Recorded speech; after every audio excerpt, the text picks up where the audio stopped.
Okay, this work that, of course, I can't pronounce the name, and Tiriki will say it, but it's called 5 Bats, yeah? Mm-hmm. It's for 5 bats, but Tiriki will explain this is his work. And Tiriki, let us tell us a little bit about this work. Well, it's called 5 Bats, Gambari Warinyu, okay. which frightfully That's imaginative. what I thought. Yeah, means 5 bats. Yes.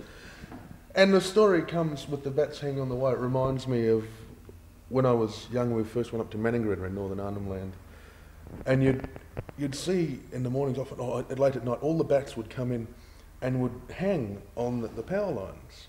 It was much easier, nice and straight, and you get a lot more bats than you can on a tree, and often break the power lines because of their weight. But every now and again, one would come up to the and land right at the cross member and grab hold and electrocute itself. And then in the morning, people would drive around in their cars or walk around with big long sticks, and they'd hit these bats, the dead ones still hanging there, and knock them down. And because they'd been electrocuted, and everyone, as Lynn always used to say, everyone up there eats their meat after they've just waved it over a flame. And for me, it was no problem. Always, I like my meat that rare, but Lynn had a bit of a problem with us doing it first because he'd like it rare, but not that's right. Still kicking, And they'd take these dead bats that had been electrocuted, and they were already cooked. It would have been like they'd microwaved from the electrocution, and so they'd just cut them open and they'd just start eating. They'd eat these things straight off the power lines. That's amazing. But the thing, because they eat so much fruit, these bats, they're already marinated. Oh. And so they're already tasted with fruit, and they've been so. And this is what I love. And so originally, the first work I did with these actually had lightning and electricity coming all over the body of the. Yeah, I remember. It was the one in 45. In Flinders Lane, but people get a bit. They're slightly more conservative. People think that's a little bit extreme. They get upset at the idea of bats being electrocuted. I think it's just funny because they're just such stupid bloody creatures. But this is the thing, and bat. Everyone loves bat up there because of the sweet meat and the fruity taste and things like this. And so it's greatly sought after. Oh, really? Oh, yeah, first thing in the morning, people running around with sticks looking for bats hanging off these power lines. It's fantastic, it's wonderful. All right, that's interesting. Number 2 is collaboration. It's this one is work that I did with Lynn during my lunch break at Projection Press. And there are, I think, several, the black on black, and there are 4 more here on this exhibition. I have a few more samples, but then the Onus estate have few samples of these ones. But as I said, they were done at the lunch breaks with the permission of the owners of Projection Press, and we did something like like playing around. And this was I remember we did. It's written here 6 samples, and I'm not sure that there are 6 of them, but.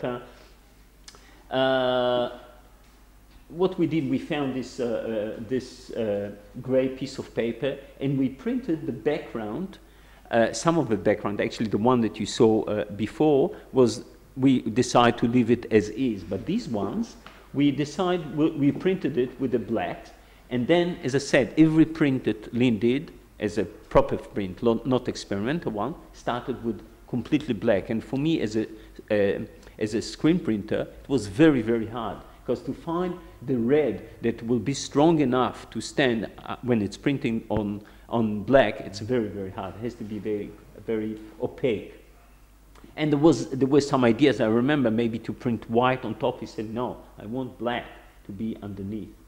So we printed just background, and one more of the color traces that Lynn did. I think it was for the frogs, yes. So, we did, and he wrote collaboration and multiply 6, and we signed, both of us. Before you changed your name?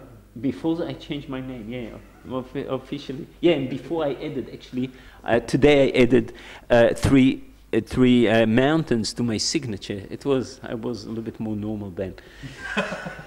All right, this work, actually, it's very interesting. I really like it, and if you can see parts of it and the whole lot as well, it's really working very well. Maybe we should just crucify Jack in front of it, just to do the complete. But crucify the dog. That's right. Yeah. important people. Absolutely, absolutely. So we started this work, and when I did the background. Do you remember when Michael Nelson, that's right, Michael Nelson Jagamara had to come for this exhibition that was in 45 downstairs in Flinders Lane, the one that Lynn had, that Tiriki had his other bat boxes actually then. And so I did some backgrounds for him, and I did this background.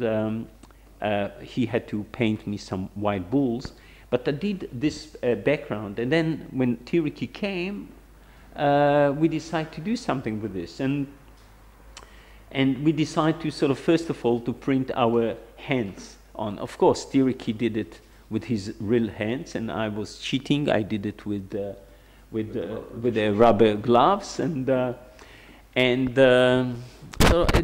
each one, I think, you were the silver, and I was the gold, and sort of.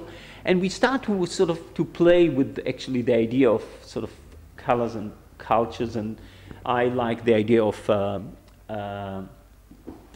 yellow because of course the red star and all these sort of things, and that again being proud of your own culture. And Tiriki did his own hand in earth colors. Yeah, and then sort of I thought that we and we did each one his sort of cross, which is in a way an homage to Rover Thomas. Yeah, Crossroads. That's right, the crossroads, and all this idea of culture meeting, and then Tiriki brought this beautiful stingrays, and each one did his own. I'll tell mine, and then Tiriki will say a few words about his. Mine is basically, it's my hand again, but like a prickly pear, which is, prickly pear is as a symbol for a person that we call Sabra, a person that was born in Israel.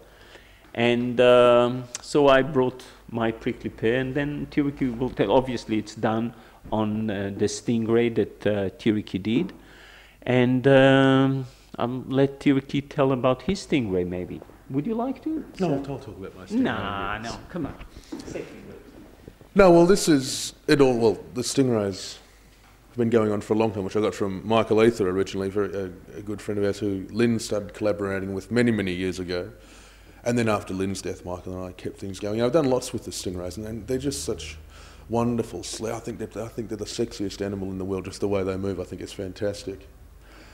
And it came out of this because I'd done lots, and everyone wants a stingray that's racked up with a crosshatch. Everyone wants a racked stingray, and I'm sick and tired of doing it. It's awful. And so I wanted this was my rejection, and because we already had this hand idea going, I wanted to work, and I meticulously racked it up with slightly thicker lines because I couldn't have been bothered waiting to do the thin ones. But I wanted to, and then I decided at the end I was going to do a hand stencil and blow my hand and just destroy everything that was underneath.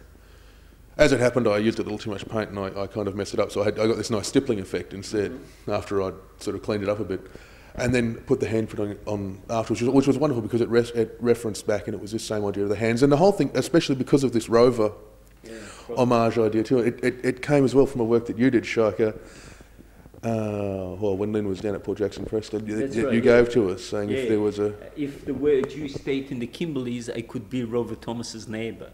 And actually this event, and just to refer to this story, there are two stories. One of them, the first one I brought to Lynn, and then I came to Lynn and I said to him, I remember there were actually twice I came to him with a question. One of them I had to go to the Kimberleys to work on this white bull, and I said, I'd like to give Rover one of the prints, but what do you think that he's going to do with this? Because he doesn't need it, and he lives in the old people's home. And Lynn said to me, I'll never forget, he said, if you want to give. What he does with it, it's none of your business. And anyway, the second thing I remember that I rang once and I had to do something, and I wanted sort of to do with reference to the Aboriginal flag, and I forgot which one is down and which one is up. And I said, remember, down is red, is blood. Blood is always heavier than earth. I'll never forget it.